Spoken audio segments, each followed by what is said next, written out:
des hommes, des femmes, de tous les âges. Ils ne sont pas employés directement par le groupe Bolloré, mais par la plantation et surtout par une myriade de sous-traitants. C'est ça. Normalement, il fallait que je plante, mais comme mes parents n'ont pas eu les moyens, on va à l'école. Tout ça, puis faire ça. Moi, c'est Guillaume, j'ai 34 ans. Capoel, il a 14 ans. Bonjour, c'est le plus jeune. C'est ton matériel ou on te l'a donné? Tes protections là, c'est... Vous avez vu? Ah non, non, non, non, non. Non, non, non, non, non. Vous avez vu? Oui, Amnesty International contre le travail d'enfants. Ils sont où? Un enfant, 14 ans, il travaille dans la plantation, soi-disant de Vincent Bolloré d'huile de palme de merde. Peuple africain, je crois qu'aujourd'hui, nous devons plus consommer l'huile de palme. Il faut que les Africains, maintenant, fassent l'embargo contre l'huile de palme de Vincent Bolloré. Ne consommez plus l'huile de palme. Peuple africain, nous ne sommes pas sur terre juste pour la nourriture. Nous ne sommes pas sur terre juste pour bouger nos fesses. Nous ne sommes pas sur terre juste pour danser et sauter de joie et être des consommateurs aveuglés. Nous sommes sur terre pour sauver nos enfants, nos générations futures. Peuple africain, l'Afrique est en danger. Nous sommes en guerre. Rendez-vous compte. Ouvrez les yeux. Arrêtez d'être aveuglés. Le message est clair. On va continuer ce reportage. 14 ans, un petit, 14 ans. Ça me fait penser au Kivu. Exploitation des enfants en RDC. Dans les mines. Voilà, 14 ans. Non. Est-ce que Vincent Bolloré a travaillé à l'âge de 14 ans? Non. Non, c'est moi qui ai acheté. Les dirigeants de la plantation ont refusé nos demandes d'interview. Mais ils nous assurent que tous les ouvriers du site sont majeurs et correctement équipés. Quant au lointain actionnaire breton, c'est lui qui cristallise toute la colère. Je peux vous dire, j'en veux Bolloré parce qu'il n'a pas voulu prendre le temps. Donc ça veut dire qu'il ne s'intéresse pas vraiment aux gens qui fournissent ce travail, les équipements. Et voici, j'ai les pitons un peu de partout à la paume des mains. Regardez vos mains. On dirait que nous sommes les animaux de brousse. C'est comme si ce n'était pas humain. Donc lui-même, il va voir, il voit vraiment ce que ses partenaires nous font. Les ouvriers tiennent à nous montrer aussi leur logement. Des cabanes en bois vétustes qui datent d'il y a plus de 50 ans. Un seul puits pour tout le village, environ 600 personnes. À l'aide de plusieurs associations, depuis 5 ans, ils font tout pour attirer l'attention de Vincent Bolloré. Le courant électrique, il n'y en a pas. Il n'y a ni four, ni table pour ranger les mamies derrière à terre, comme vous le voyez là. Regardez la cuisine, regardez. C'est ouvert partout. Regardez. Ça, c'est pas une impression qui est digne d'un humain. Il devait descendre ici, regarder comment ces campements sont. Vous pensez que ce sont les gens qui habitent ici? C'est comme des chefs, des porcs. En 2013, une délégation de Camerounais est même allée l'interpeller en France, au pied de sa tour. Ils remettent leurs doléances et filment même l'événement. Voilà, je vais lire. Écoutez, je vais faire pour mieux. Vous savez, on ne peut pas tout savoir, mais c'est justement Ce jour-là, Vincent Bolloré semble découvrir le dossier. Il est pourtant parfaitement au courant. 3 ans plus tôt, l'OCDE a ouvert une vaste enquête, une procédure rarissime. Après des mois d'investigation au Cameroun, l'organisation a reproché au groupe Bolloré des manquements sur plusieurs principes fondamentaux. Respect des droits de l'homme, protection de l'environnement ou encore garantie de la santé et de la sécurité au travail. Je vous propose que vous installiez tranquillement une petite salle, que vous ayez à boire et que vous regardiez les problèmes les uns après les autres. J'interviens reviendrai personnellement sur tout ce que vous racontez. Voilà. Mesdames, messieurs, à bientôt. Depuis, Vincent Bolloré assure avoir fait pression sur ses partenaires des Palmeraies. Pas assez, d'après les associations locales, qui continuent de manifester régulièrement. Au Cameroun, le roi de l'huile de palme paraît intouchable. Car Bolloré l'Africain pèse lourd. En 20 ans, il a progressivement investi un autre secteur stratégique, le transport. Présent dans plus de 40 pays, il a fait main basse sur l'activité la plus lucrative, celle des terminaux à conteneurs. À chaque appel d'offres ou presque, il rafle la mise. Il en gère 14, du Congo jusqu'à la Guinée, en passant par le Togo ou le Gabon. Chiffre d'affaires, 2,5 milliards d'euros, 25 000 salariés. En Afrique, tout le monde connaît Monsieur Bolloré. Mais son omniprésence étonne, car ses victoires commerciales à répétition sont souvent contestées. Chez les journalistes camerounais, sa toute-puissance commence à inquiéter. Peut-être qu'un jour on sera pour moi, est-ce que personne ne veut parler de ce qui se passe chez Bolloré?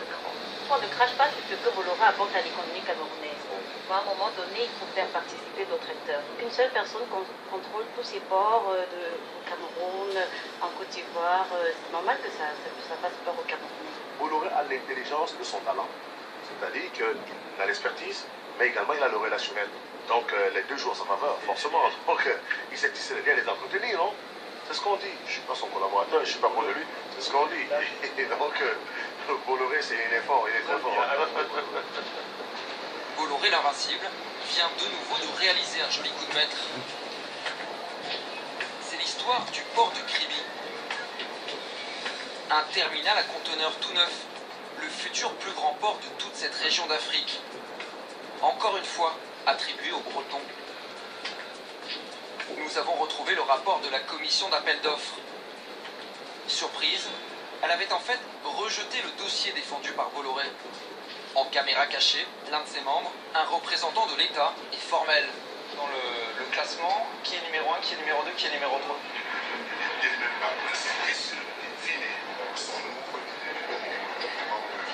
En gros, il n'était même pas numéro 3, il était hors jeu. La faute des stratégies sur cette base. Il y a des intérêts politiques, il y a d'autres intérêts que moi, qui soient moi pour vérifier. Comment le candidat jugé le moins bon pour l'économie, recalé par les experts, peut-il finir par l'emporter? L'explication se trouve peut-être dans le calendrier diplomatique. L'été dernier, 3 mois après la disqualification de Bolloré, François Hollande a fait le voyage jusqu'à Yaoundé. Il est venu parler avec le président Paul Biya de terrorisme et de lutte contre Boko Haram. Mais au milieu des pourparlers officiels, le dossier Kribi se serait invité, assure un proche conseiller du chef de l'État camerounais. Ce dossier n'est pas arrivé tout seul dans leur discussion. Ça veut dire que Vincent Bolloré, ce n'est pas tous les Français qui ont la capacité de faire en sorte que, lorsque François Hollande se déplace, que leur dossier soit prioritaire dans la discussion entre deux chefs d'État. Si Bolloré a cette capacité, ça veut dire qu'il a une grande force de lobbying, il a une grande force d'influence, y compris dans les milieux politiques français. Quand on parle de Bolloré en Afrique, il y a des gens qui critiquent, il a fait ceci, cela, il fait pas ça bien et tout. Moi je ne sais pas. En tout cas, je préfère le groupe Bolloré en Afrique que les Chinois ou les Russes. Faut savoir, hein. Pourquoi? Parce que je préfère la France. C'est tout bête. Au nom des intérêts français, Vincent Bolloré bénéficierait-il de passe-droit? Jusqu'où ce fin négociateur est-il prêt à aller pour rafler autant de marchés? Je pense qu'on le prendra très difficilement en défaut sur le plan de la légalité de ces opérations. C'est peut-être, je sais pas, je ne dis pas par amitié ou parce que je pense qu'on le prendra très difficilement en défaut parce qu'il ne fait pas ça. Il n'a pas besoin de le faire. Il est entouré. Il sait avoir là où il faut les intermédiaires qu'il faut, les hommes d'influence qu'il faut et les types qui connaissent le terrain. Il a le réseau, le pouvoir, l'argent. Mais pour parfaire son empire, Vincent Bolloré a longtemps couru après une pièce maîtresse, un grand média. Il en rêve depuis 20 ans. Pour y parvenir, il va utiliser des méthodes bien à lui. Nous avons rendez-vous avec un témoin de sa première tentative d'incursion dans la télévision. Aujourd'hui retraité à Séville, cet homme d'affaires a été l'associé de Vincent Bolloré dans des montages financiers complexes, notamment en Afrique. Brouillé, en procès avec son compagnon d'hier, Jacques Dupuy-Dobby a décidé de vider son sac. Il faut reconnaître qu'il est extrêmement intelligent, donc déjà il est nettement au-dessus de la moyenne. Il a une volonté comme peu de gens en ont, mais c'est un type, si vous voulez, qui pense qu'il n'y a pas de limite à ce qu'il peut faire, et qui, je pense, en plus, cherche à passer les limites. Il se souvient dans les moindres détails de cet hiver 97, quand Vincent Bolloré s'est attaqué à une forteresse, un autre empire familial, Bouygues, alors dirigé par le fils Martin, un de ses anciens camarades de classe. Il lui a téléphoné en lui disant, tu sais mon cher Martin, c'est bien évidemment une simple prise de participation financière. Je ne veux absolument aucun moment qu'il y a mal à la famille du Bouygues, que j'aime tellement, rappelle-toi, que nous étions à l'école ensemble, etc., etc., etc. Il dit, ben Martin, je voulais quand même amicalement te prévenir que j'ai 4,9% de ton capital. Et le lendemain matin, comme la déclaration officielle était faite, Martin Bouygues s'est réveillé, il constatait qu'il avait 16-17%, parce que vous faites le jump. L'irruption de Bolloré chez le géant du BTP fait l'effet d'une bombe dans les rédactions parisiennes. Le Breton va jusqu'à contester en public la stratégie des Bouygues. Tout le monde comprend alors la petite idée qu'il a derrière la tête.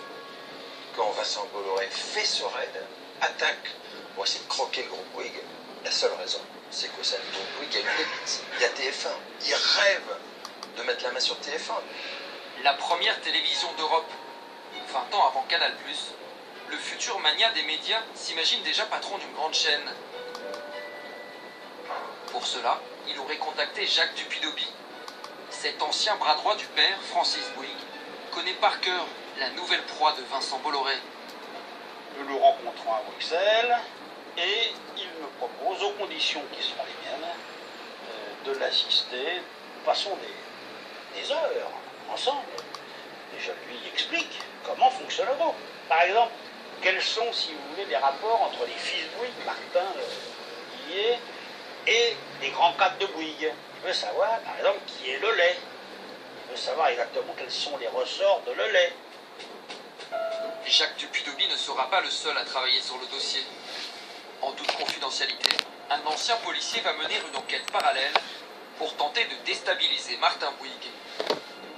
Il a demandé à l'ex-inspecteur de police Godino de lui établir un rapport sur certaines opérations délictueuses effectuées par le groupe Bouygues sur son capital. Et on explique à Antoine Godino ce qu'il va chercher. Les comptes du groupe Bouygues ont peut-être été truqués, enquêtés, cherchés. Et sur la base des renseignements que Vincent Bolloré a obtenus, on lui donne des pistes, une pratique qui n'est pas tout à fait conforme aux pratiques habituelles dans la vie des affaires. Vincent Bolloré et son entourage ont toujours démenti l'existence du rapport Godino. À commencer par son éminence grise, Alain Minck, la tête pensante de tous ces raids boursiers. Vous n'êtes pas au courant de ça? Moi, je n'ai jamais eu en main de rapport Godino. Juste que je vous montre à vous dire si ça vous dit quelque chose. Nous nous sommes procuré une copie de ce rapport qui accuse les Bouygues de prétendues malversations. Il a fini par atterrir chez un juge. Ça peut être fait à votre insu à l'époque? Ça a peut-être été fait à l'initiative d'autres, mais moi je vous dis, je n'ai jamais eu de ma vie en main la prose proustienne de M. Godino. Ça peut avoir été lancé par Bolloré dans votre dos? Ah, ça je peux pas, je dis rien, je réponds à la seule question, c'est est-ce que vous avez lu ce rapport? Et je vous réponds de manière très ingénue, je n'ai jamais lu la prose proustienne de M. Godino. Monsieur Godino? Oui. Oui, bonjour Tristan, voilà, c'est de France 2 à l'appareil. Est-ce que j'ai travaillé sur Bouygues Oui, à l'époque où j'étais dans le cadre d'une ancienne activité que j'avais au sein de mon cabinet. D'accord. Et c'était pour le compte de quel client?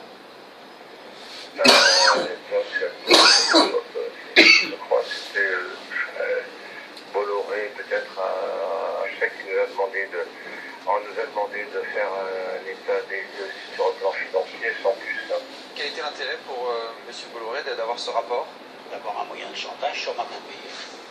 D'ailleurs, le patronat, à l'époque, si vous voulez, s'est ému de ces méthodes employées par Bolloré, et c'est la raison pour laquelle il a été obligé de renoncer à son règne sur Bouygues. Il était de l'intérêt de tout le monde que l'avenir à la fois du groupe Bolloré et de Bouygues ne soit pas entaché par ce genre de choses. Vincent Bolloré doit faire une croix sur TF1 et empoche au passage une jolie plus-value d'1,5 milliard de francs. Dans le petit cercle des grandes dynasties, c'est la stupeur. Quand vous aimez Vincent Bolloré et quand vous aimez Martin Bouygues, ce qui est notre cas dans la famille, on est un petit peu entre deux chaises. Enfin, c'est difficile de prendre position. Vous vous souvenez de la réaction de Martin Bouygues à l'époque? Furieux. C'est-à-dire Hystérique. Hystérique, l'intéressé ne se livrera qu'une seule fois sur le sujet. 8 ans plus tard, la rancœur intacte. Bolloré m'a pris pour un con. Dans toute cette affaire, il s'est comporté comme un voyou. Il m'a roulé, trompé, humilié. Je n'oublierai jamais. Et après Martin Bouygues, le plouc va céder. Donc il a procédé.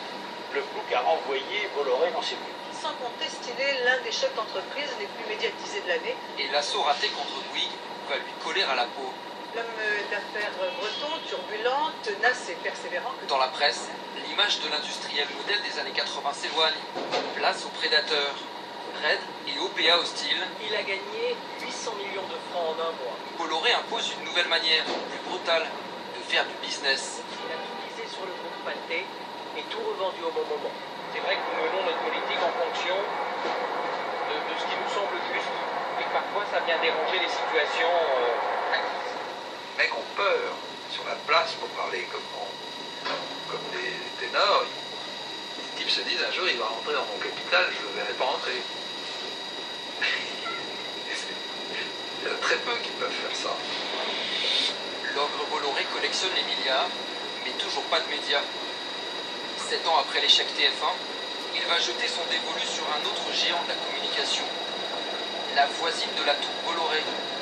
Moins grand public qu'une télé, mais tout aussi stratégique. L'agence Havas conçoit des campagnes pour les politiques et les grandes marques. Et surtout, achète des espaces publicitaires à toute la presse. C'est un nom dans le monde, c'est une implantation dans plus de 60 pays, etc. C'est la relation avec de très grands annonceurs. Et c'est bien sûr un moyen d'influence, parce que vous avez en fait le nerf de la guerre, qui est l'argent qui va dans les médias. Jacques Héraï était le directeur financier historique d'Havas, jusqu'à l'après-midi du 9 juin 2005, quand il a dû affronter un mercenaire nommé Bolloré. Je vais vous présenter donc les résultats de 2004 solides. Voici les images inédites d'une assemblée générale mémorable. Pensons qu'il existe. L'état-major d'Havas, en place depuis 20 ans, va être balayé en 4 heures par un putsch de son premier actionnaire. C'est formidable. Moi, quand je les entends parler de publicité, je trouve ça fantastique. Ce sont des formidables publicitaires, c'est vrai. Quand je les entends parler de chiffres, excusez-moi, je suis un petit peu plus avec quelques doutes. Toujours la même méthode. Bolloré a grignoté le capital, séduit le PDG Alain de Bouzillac, avant de tout faire pour lui chipper sa place. Vous voyez, il faut m'écouter, vous aussi, parce qu'ils écoutent. Il a 5%, puis il a 8%, puis il a 10%, puis il arrive à 15%, il dit qu'il ne prendra pas le contrôle, et puis quand il arrive à 20%, il commence à dire je vais changer, etc. Et puis il vous appelle, et puis à la fin, il vous dit je veux la majorité du conseil d'administration. On me donne des chiffres que j'ai vus tout le monde. Écoutez, vous voulez que je vous réponde ou vous voulez pas que je vous réponde? Le raider est arrivé avec toute une équipe, pas tout seul, il était une vingtaine ou une 25, je ne sais plus, des juristes, des hommes de son équipe, pour bien montrer donc la puissance, le poids, le pouvoir.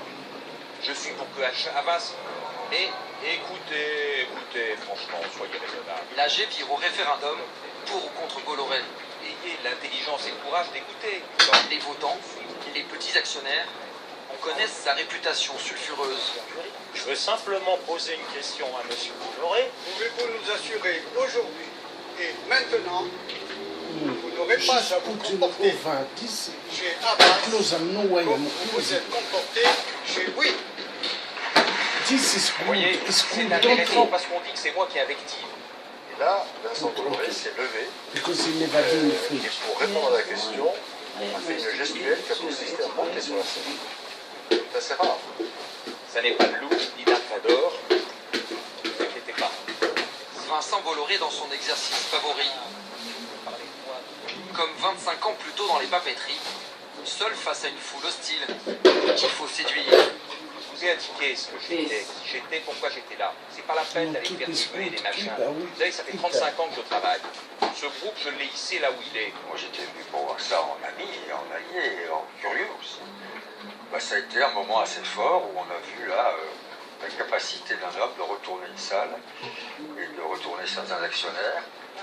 Le vote approche, mais en coulisses, la partie est déjà jouée. Nous sommes au XXIe siècle, nous sommes un peuple civilisé. Je ne vois pas perdre ce jour-là. C'est un gagneur qui est là sur scène. Votez en votre âme et conscience, puis point. Juste avant l'Assemblée, le camp Bolloré s'est assuré la victoire en signant un accord financier secret avec le deuxième plus gros actionnaire, censé être le principal allié du président Bouzillac. Le clan Bolloré était tranquille, puisque eux savaient ce que nous on ne savait pas, c'est qu'un actionnaire avait basculé de 5%, il avait basculé en son camp.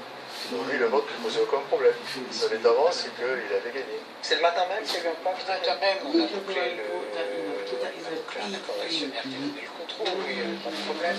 C'est quoi, vous avez retourné un actionnaire qui était favorable à Bouzillac?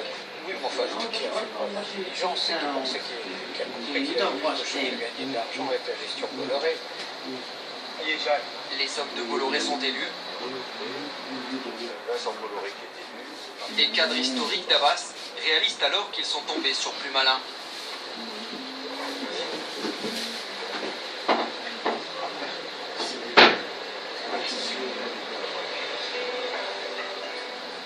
Ils sont éjectés. Commence alors, chez Havas, une purge particulièrement violente.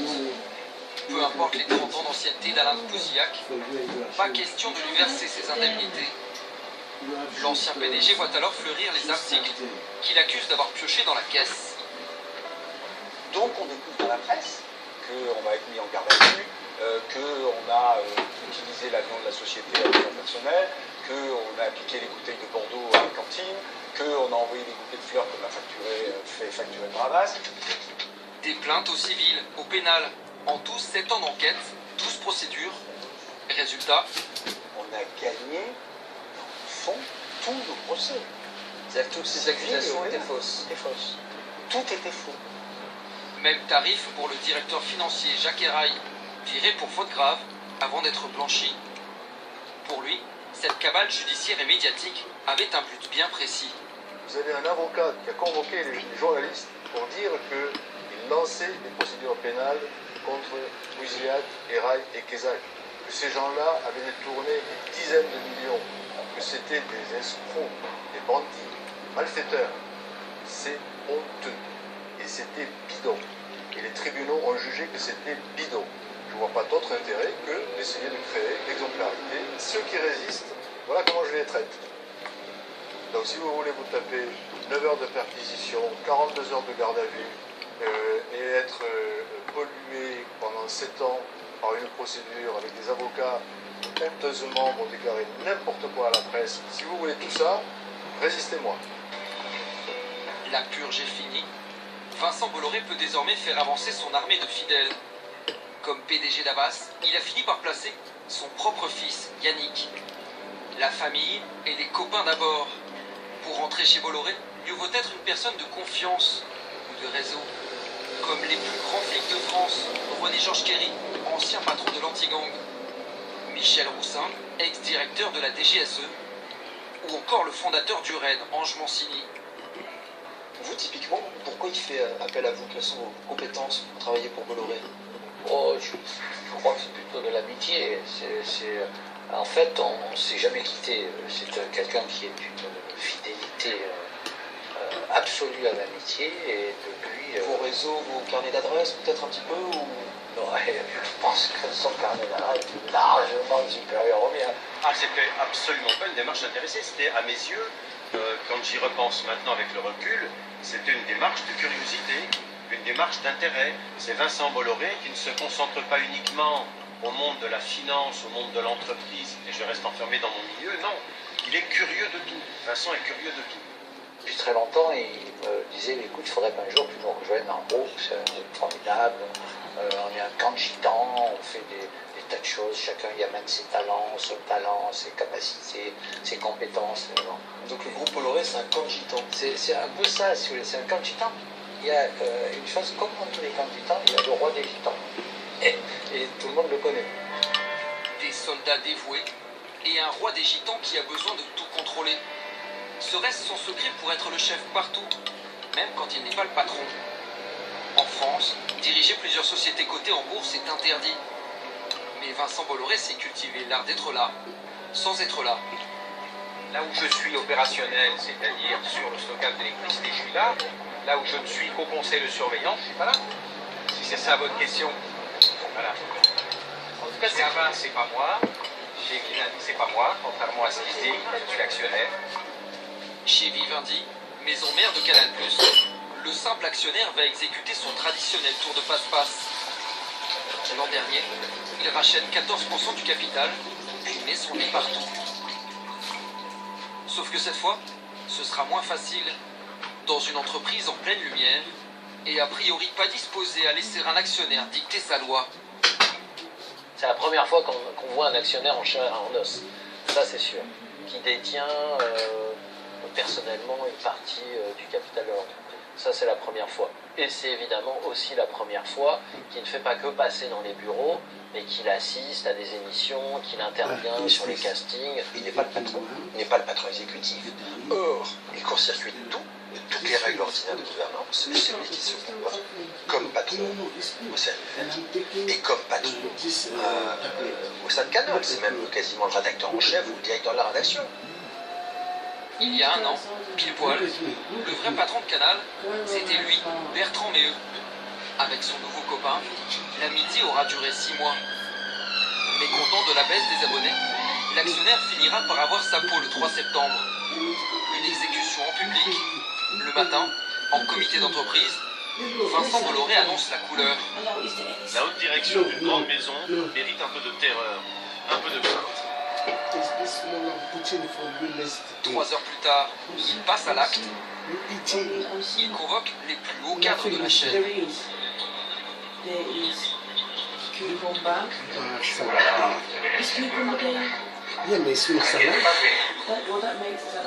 L'un des participants nous a transmis la bande-son de cette réunion. Ambiance conseil de classe. Bolloré va renvoyer les mauvais élèves. On a passé un bon été, vous n'avez pas eu trop peur. Possible. Donc vous le savez, en tout cas, il m'installe dans le bureau de Bertrand, à partir de demain matin. Vous savez, quand vous êtes nommé à la tête de Vivendi ou de Canal, plus simple, c'est rien. Parce que là, vous êtes populaire, vous en mettez une seule. C'est pas dans mes gènes. Voilà. Je suis né dans une famille des harpis marins bretons. On défend des embouchures des rivières en montagne. Nous sommes des activistes. Nous pensons que c'est nécessaire. Je suis désolé pour ceux qui ne font pas partie de mon équipe. Voilà, je n'ai rien contre vous, je ne vous connais pas. Mais j'ai l'habitude, vous savez, ça fait 45 ans que je travaille. Je suis parti d'un groupe qui valait 1 euro, un franc, enfin 2 pour être tout à fait exact, j'ai fait 2 chèques de 1 franc à l'époque. Capitalise maintenant 15 milliards. Voilà, et ça s'est fait parce que ça a toujours été mon projet. Président, DG, DRH, responsable cinéma, sport, pub, antenne, secrétaire général, patronne d'ITélé, patron de D8, de Studio Canal. Une trentaine de hauts dirigeants virés sans ménagement et remplacés par des proches de l'actionnaire. En quelques semaines, la bande Apollo est au pouvoir. De mémoire de journaliste télé, c'est du jamais vu. À l'étage de la direction, en tout cas des hauts managers, c'était le désert des tartares, parce que tout le monde rasait les murs, avait peur de se faire virer. Ça s'est traduit aussi physiquement, c'est-à-dire qu'on les a dépossédés, quittent leur bureau. Enfin voilà, l'exemple, je crois, le plus criant, c'est celui du patron de D8, Harald Cofian, qui a vu deux vigiles monter dans son bureau, le prendre, le sortir et le sortir de la boîte. Donc c'est vrai que c'est assez spectaculaire. C'est pas fait pour, on va dire, rassurer les autres salariés, je pense. Ce qu'il veut, c'est on va dire des bons petits soldats, des gens qui ont le doigt sur la couture du pantalon et qui feront pas d'histoire et qui exécuteront ses ordres, tout simplement. Pour calmer les récalcitrants, celle qui fut longtemps la chaîne de l'irrévérence a tout prévu. Malgré ses problèmes de budget, Canal va dépenser tout de même 38 millions d'euros. De gros chèques en échange desquels les cadres licenciés signent un contrat qui les condamne au silence. S'engager à n'effectuer aucune déclaration. Conserver la discrétion la plus absolue. Rien faire, dire, Gérer au personnel, leurs dirigeants, leurs actionnaires. Nous en avons joint plus d'une dizaine. Désolé. Je peux vous rencontrer et discuter, aucun problème. Après, je ne pourrais pas m'exprimer. Non, c'est un peu difficile, voilà. Je peux le faire. Je suis pas très fier de moi. D'avoir signé ce contrat. Je vais pas me mettre tout seul contre un mec qui tient à peu près la moitié du business en France, juste pour faire plaisir à des journalistes. Vous voyez ce que je veux dire? Parce que Bolloré ne tombera pas, il continuera à faire ce qu'il veut, et le con dans l'histoire, c'est le mec qui va ouvrir sa gueule. L'un des rares qui a encore le droit de l'ouvrir, c'est Jean-Baptiste Rivoire, rédacteur en chef adjoint depuis 15 ans dans la chaîne cryptée. En octobre dernier, pour dénoncer, dit-il, l'ingérence de l'actionnaire Bolloré, il s'encarte à la CGT. Canal lui répond du tac au tac. Le matin, vous annoncez à votre employeur que vous vous syndiquez, ce qui est quand même un droit. En France, on a le droit d'être syndiqué. L'après-midi, vous prenez une lettre de licenciement sans motif. D'ailleurs, on m'a jamais signifié aucun motif. Et au final, on m'a expliqué que finalement, il n'y avait pas de procédure et que tout était annulé. On m'a fait savoir que si je voulais éventuellement accepter un arrangement, prendre des indemnités de départ et signer peut-être une clause de confidentialité, ça serait bien. Hein, donc en fait, on a voulu me donner de l'argent pour que je me taise et que je parte. Voilà. C'est un Bolloré. Car l'actionnaire veut tout maîtriser, jusqu'au moindre détail. Les présentateurs, les émissions, ce qui est drôle ou pas, c'est lui qui décide. Vincent Bolloré, il prend un bureau à Canal, il vient s'installer, il se mêle des programmes, il se mêle des animateurs, il dit qu'il va déplacer complètement les Guignols. Il a assisté aux répétitions des sketchs des Guignols. Certains disent qu'il en a même écrit quelques-uns. Pour ses amis de 30 ans, rien de bien neuf. Bolloré fait chez Canal, ni plus ni moins, ce qu'il a toujours fait. C'est pas un président contemplatif et comment dire, de passage. Hein. Quand il prend une chose en main, il va s'en occuper. Hello. Il va Next tout faire time pour qu'elle réussisse. where you bring, you added the books in over Il place. raconte que quand il était petit, il s'intéressait tellement à tout dans sa classe que la maîtresse avait mis dans son bulletin de notes. Je me demande si le jeune Vincent ne veut pas prendre ma place. Et cette fois, Vincent Bolloré va perdre le sourire. Pourquoi vous riez? Parce que vous riez, patron. L'actionnaire ne pourra pas liquider BPD, comme il avait supprimé OCB. Il va réaliser que Canal n'est pas une usine comme les autres. Contrairement à ce que maintient aujourd'hui la chaîne, l'arrêt total des Guignols a bien été envisagé, comme le prouve cette audit interne, commandée fin juin. Risque de grève, manque à gagner publicitaire, impact sur les abonnements, tout a été calculé. Mais le tollé médiatique va faire reculer Bolloré. Au final, les Guignols reviendront à l'antenne, cryptés et reliftés. On ne peut pas dire que le fait de vouloir renouveler les Guignols après 30 ans d'activité soit une mauvaise chose. Là où on peut se poser des questions, c'est la manière dont c'est fait. Parce qu'il y a une interruption des Guignols pendant plusieurs mois, qui n'est pas justifiée, donc qui a laissé la place à énormément de rumeurs. Ça, d'un point de vue de l'image et du marketing, on ne pense pas que ce soit une bonne chose. Canal, c'est le foot, c'est le sport et c'est le cinéma, mais c'est aussi, pour un certain nombre d'abonnés, c'est aussi une liberté de parole. La liberté de parole, c'est important pour les gens. Si on donne l'impression qu'on torpille la liberté de parole, à mon avis, on abîme l'identité de la chaîne, on abîme ce qui fait que les gens ont envie de s'abonner ou sont fiers d'être abonnés à cette chaîne. Jean-Baptiste Rivoire sait de quoi il parle. Son émission spéciale investigation n'a jamais aussi mal porté son nom. À peine le nouvel actionnaire arrivé, un reportage prêt à la diffusion a été interdit d'antenne au dernier moment. Pas question de mettre en cause une filiale du Crédit Mutuel. On découvre que cette banque fait l'objet d'une enquête judiciaire pour démarchage illicite, c'est-à-dire aller chercher des riches clients pour leur proposer de planquer leur bagou en Suisse. La direction de Canal a accepté qu'on lance cette enquête. Nous, à l'émission, on l'a validée éditorialement. Et le service juridique de Canal n'a pu la voir et a considéré qu'elle était prudente et équilibrée. Donc, communique dessus. Et à 10 jours de la diffusion, Vincent Bolloré décide qu'il ne veut pas voir ça à Canal. Il a torpillé. Il y a eu un coup de fil direct de Vincent Bolloré à la direction de Canal+, pour dire oui, c'est un documentaire, c'est un documentaire, voilà. Parce que que Michel Descartes, le patron de Crédit Mutuel, est un proche et qu'il a aussi participé, je crois, à la montée au capital de Vivendi. Censure grossière et à l'ancienne. Même ses plus fidèles conseillers peinent à lui trouver une excuse. Il y a des programmations du documentaire du Crédit Mutuel, qui est une banque partenaire de Bolloré. Oui, il a déprogrammé. Voilà, c'est tout. Vous en pensez quoi, vous, en tant que journaliste? Il a fait ce qu'il souhaitait faire. Je ne suis pas certain qu'aujourd'hui il le referait. Il a souhaité que ce document ne passe pas, qu'est-ce que je vous dis? Quelle est son rapport à la liberté éditoriale? Il la découvre. C'est-à-dire?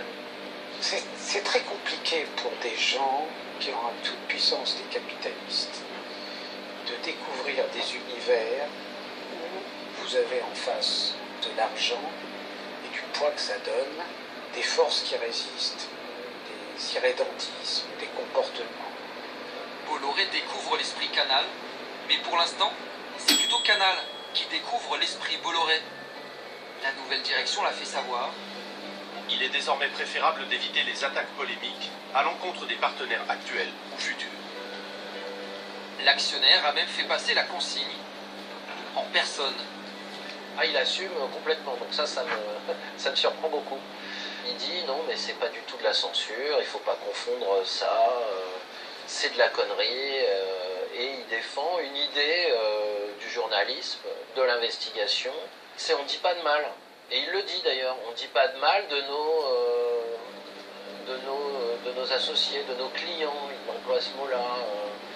Il dit on ne critique pas le propriétaire de l'immeuble. Si à chaque fois qu'on touche quelqu'un qui peut être un copain, du copain qui a connu le patron, qui lui a financé je sais pas quoi, il faut qu'on se taise, eh ben on peut pas travailler.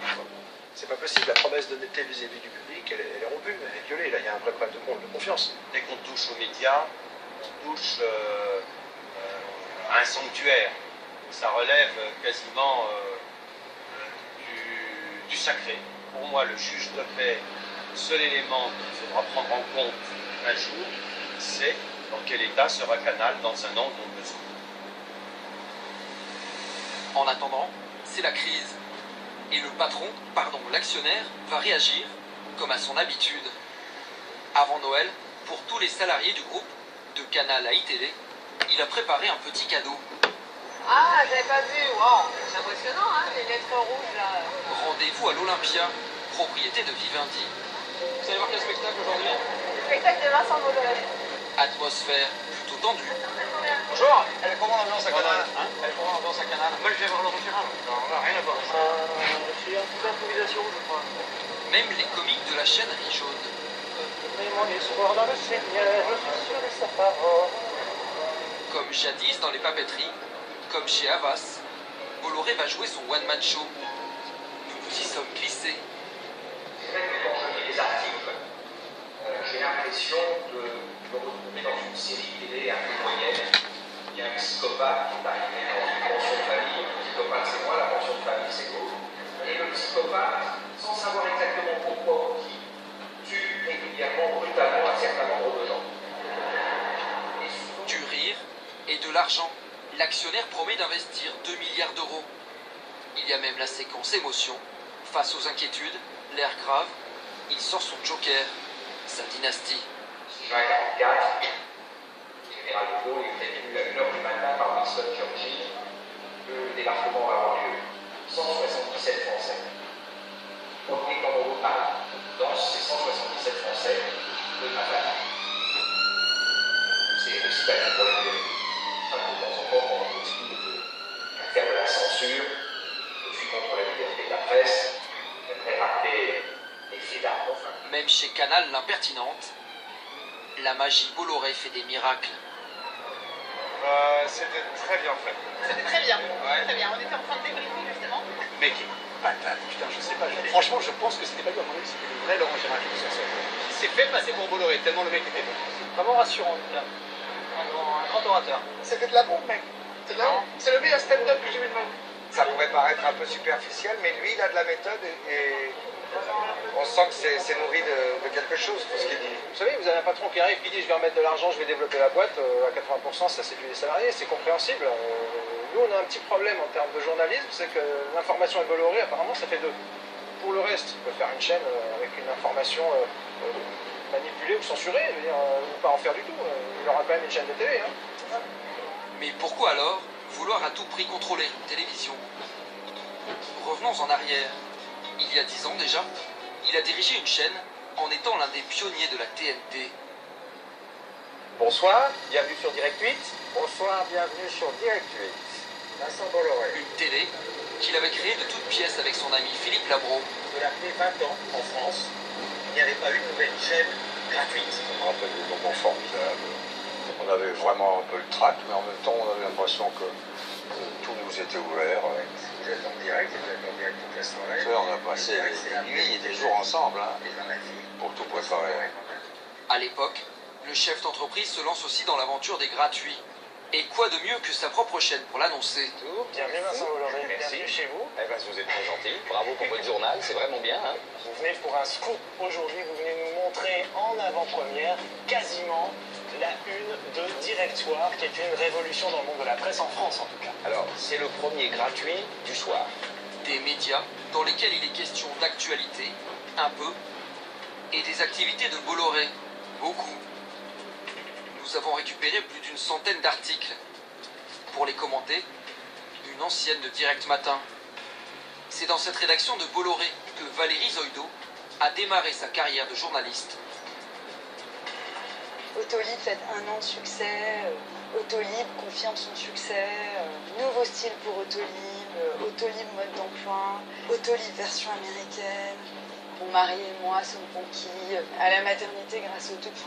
C'est drôle en fait, c'est branché et abordable. C'est vrai que chez Vincent Bolloré, il y a quand même ce côté là vraiment décomplexé. J'écris ce que je veux, je publie ce que je veux et je vous emmerde.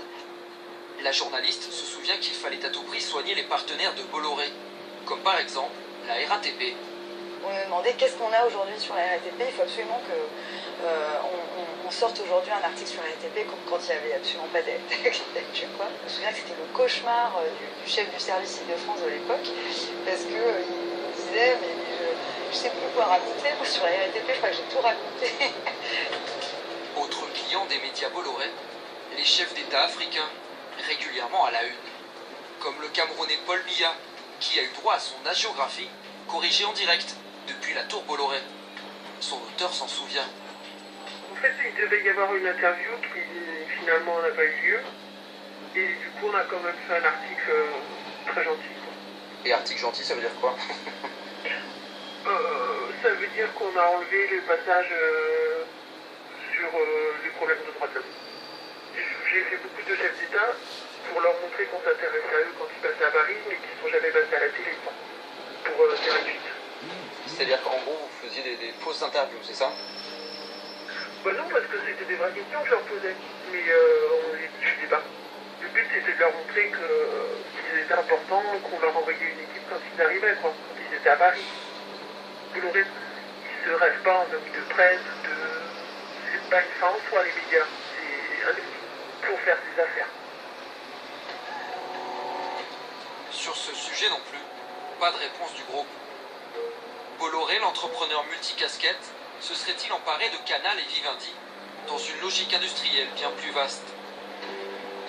Nous sommes repartis en Afrique, dans l'un des derniers pays où il s'est installé, la Guinée, où il lorgne sur de nombreux marchés publics. Ce jour-là, à Conakry, pour célébrer la fin d'Ebola, Vincent Bolloré a organisé un grand spectacle 100% Vivendi.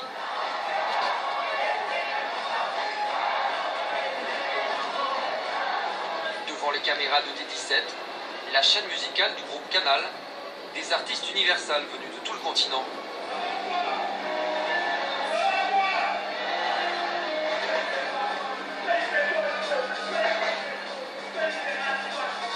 Je suis content, c'est une bonne chose. Si nous, Bolloré peut nous permettre aujourd'hui que Universal vienne s'installer en Guinée, et que ce soit vraiment pour des vraies raisons et des raisons artistiques, nous on est contents, on lui dit merci. Un show hors norme. Tout frais payé par Vivendi. Plus de 100 000 spectateurs. C'est un concert géant, c'est la première fois qu'on voit ça en Guinée. Et bien le matos, tout ça, c'est la première fois qu'on voit ça en Guinée. Et ce n'est que le début de la fête. Dans la soirée, une autre guest star va définitivement faire chavirer la foule. Alpha Condé, le président guinéen, est accueilli en héros.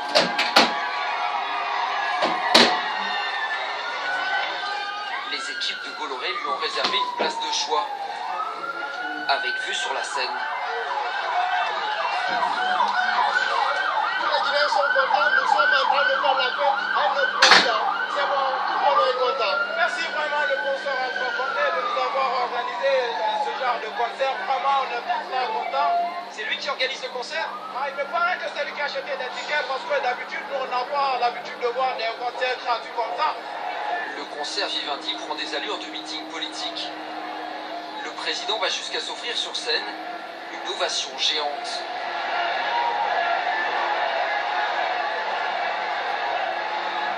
Un drôle de spectacle, supervisé par Simon Gillam, le numéro 2 de Vivendi, venu en personne sur décision de son nouvel actionnaire. C'est une idée de Vincent Bolloré. Il m'a dit, Simon, on a une idée géniale, pourquoi on ne fait pas un concert à Conakry? C'est une grande première. Vraiment, c'est extraordinaire. Moi, on m'a demandé de l'organiser avec toutes les équipes, comme on l'a fait. Justement, le fait de faire monter Alpha Condé sur scène, c'était prévu? Alors, c'était pas prévu, mais il y a très peu de choses qui sont prévues ici. Moi, quand le président, il me dit, je vais monter sur scène, je me sentais pas trop à lui dire, je suis chez lui quand même. Vous pouvez pas lui dire non à Alpha Condé? Moi, je pense qu'il faut être poli quand on est visiteur dans un pays. Une politesse de Vivendi qui tombe à point nommé. Car en fait, la Guinée est en pleine campagne électorale. À 2 semaines du vote, les rues de Conakry sont quadrillées de portraits géants du président Alpha Condé. Il n'y a même pas 2-3 mètres entre les panneaux. C'est pas possible, quoi. C'est-à-dire, je veux dire, en termes d'impact. Pour ces militants de l'opposition, Vincent Bolloré fait de l'ingérence. Selon eux, il se servirait de Vivendi pour financer officieusement la campagne du président sortant. L'objectif, c'est Entendu. celui de faire élire Ça, c'est important. Donc,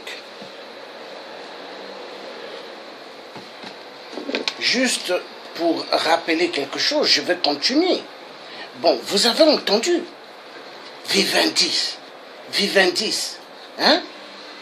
Donc, Vincent Bolloré organise même des concerts.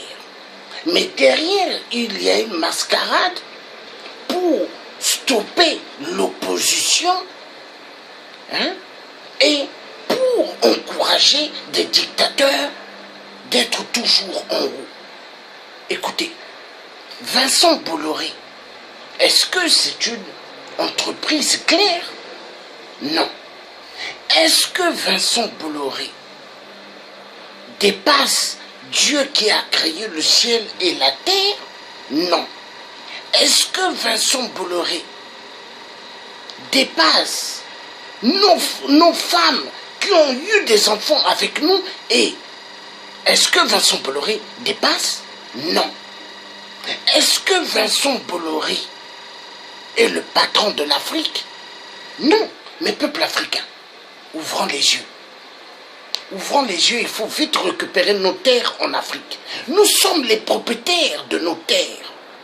Est-ce que nous pouvons venir jouer comme Vincent Bolloré joue chez nous en Afrique, jouer en Europe ou jouer aux États-Unis? On ne peut pas. Est-ce que Vincent Bolloré, la comédie qu'il fait en Afrique, il peut la faire en Europe? Non. Peuple africain, ouvrons les yeux. L'heure, elle est grave. Et l'heure ne doit pas seulement être grave pour le peuple africain.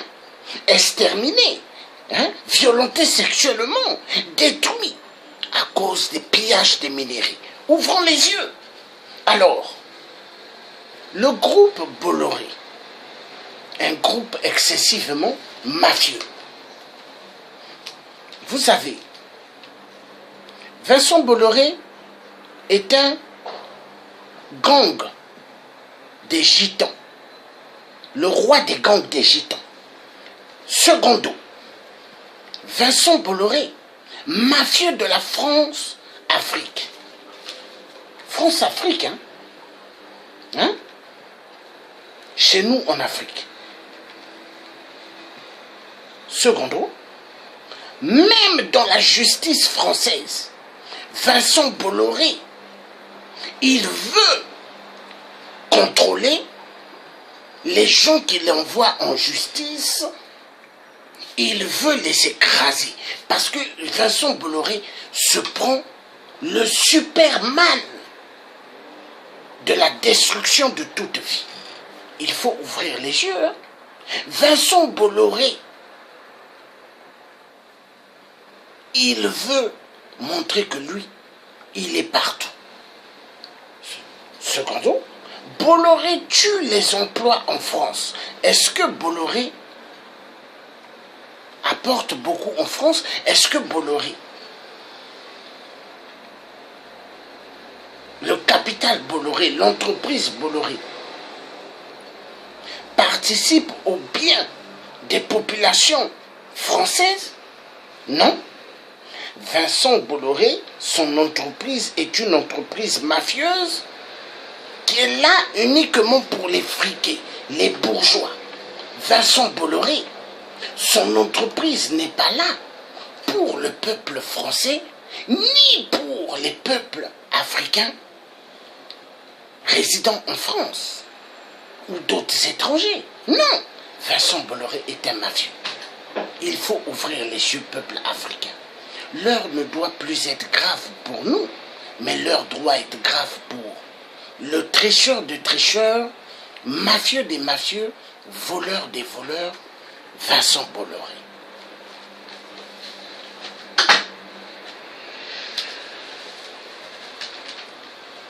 Vincent Bolloré organise des concerts pour pouvoir tricher, pour pouvoir mettre en haut des dictateurs toujours. L'Olympia de Paris, qui est le propriétaire? Vivendi. Alors, l'entreprise Bolloré, casquette, est une casquette de grande mafia. Donc, peuple africain, il est temps que les Africains ouvrent les yeux. Il est temps de boycotter tout ce qui est Bolloré. Boycotter tous les produits de Bolloré. Boycotter Canal+. Il ne faut plus que les Africains aient des chaînes comme Canal+ chez eux. Car tout Africain qui auront des chaînes Canal+ chez eux contribue à la destruction de l'Afrique. Parce que Bolloré est un destructeur de nos terres en Afrique et Bolloré n'est qu'un acteur pour encourager les dictateurs, destruction massive chez nous en Afrique. Vincent Bolloré est là pour les dictateurs. Vincent Bolloré, quand nous allons, hein, nous avons des amis qui sont des super avocats. Mais si ces amis-là se mettent bien à vérifier les dossiers de l'entreprise Vincent Bolloré, mais ils vont découvrir que Vincent Bolloré est un grand mafieux en Afrique, détourneur des fonds. Attendez, pourquoi en Afrique il y a pas mal des Africains qui meurent à cause de manque d'eau potable? Pourquoi en Afrique, l'Afrique qui a immensement l'uranium et il n'y a pas l'électricité 24 heures sur 24? Imaginez, est-ce que Vincent Bolloré est là pour le développement de l'Afrique? Non, Vincent Bolloré est là pour la mafia de la France-Afrique. Mais attendez, il faut que nous, le peuple africain, que nous sortons du franc CFA. Le franc CFA, il faut sortir de cette monnaie. Il faut. Le franc CFA. J'ai lu un article que la France veut maintenant donner les machines qui impriment le franc CFA à Chamalières afin que ça soit imprimé en Afrique. Il faut que nous refusons cela. Parce qu'il y aura toujours la mafia. La France aura toujours les 80% ou 85% comme ça qui vont toujours être dans les banques en France. Ouvrons les yeux. Ne nous faisons pas avoir, peuple africain. Nous devons être libérés des enchaînements de l'esclavagisme moderne. Nous devons être libérés de la France qui nous a exterminés génération en génération. Il y a pas mal des Africains, des jeunes Africains qui ne sont pas allés à l'école, mais qui étaient des soldats formés, jeunes pour tuer. Et aujourd'hui, il y a pas mal qui sont devenus des adultes. Ouvrons les yeux. L'heure, elle doit plus être grave pour nous, le peuple africain, mais pour les multinationales, voleurs, assassins dans nos terres en Afrique. On va continuer ce reportage de Vincent Bolloré, excessivement dangereux dans nos terres en Afrique.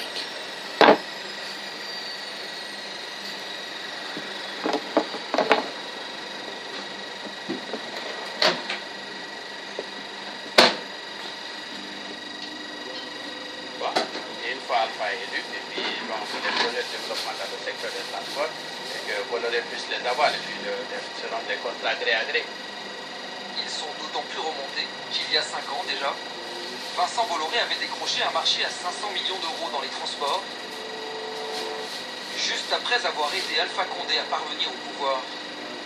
À l'époque, c'est son agence de com, Havas, qui avait été engagée pour organiser la campagne du candidat.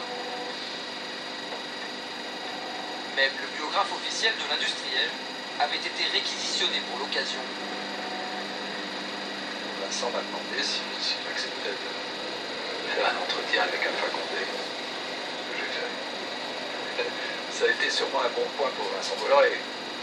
Bon, il faut quand même être suffisamment stupide pour mal comprendre. Je reconnais que ceux qui lui reprochent de se mêler d'un peu trop des affaires politiques américaines, de manière indirecte, parce que ça c'est indirect comme démarche. Ils n'ont pas tort, mais bon, c'est son job aussi. Il défend ses intérêts, il se bat pour avoir des marchés aux autres de s'allier. Et les bonnes nouvelles n'ont pas tardé. 2 mois après son élection, le nouveau président Condé confie la concession du plus grand port du pays à son ami breton.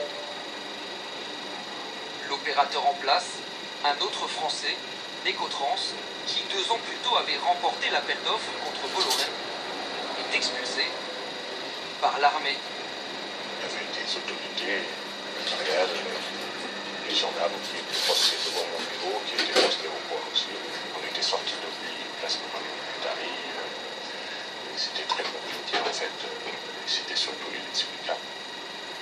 Parce qu'en face, il n'y avait pas de dialogue en fait. Il n'y avait rien, il y a juste un député qui mettait fin à la coupe. Il fallait partir. Non, mais c'est pas pourquoi. Non. Au pays d'Alpha Condé, Vincent Bolloré est chez lui. Après le port, voici l'ancienne gare qu'il a transformée en îlot de confort et de technologie.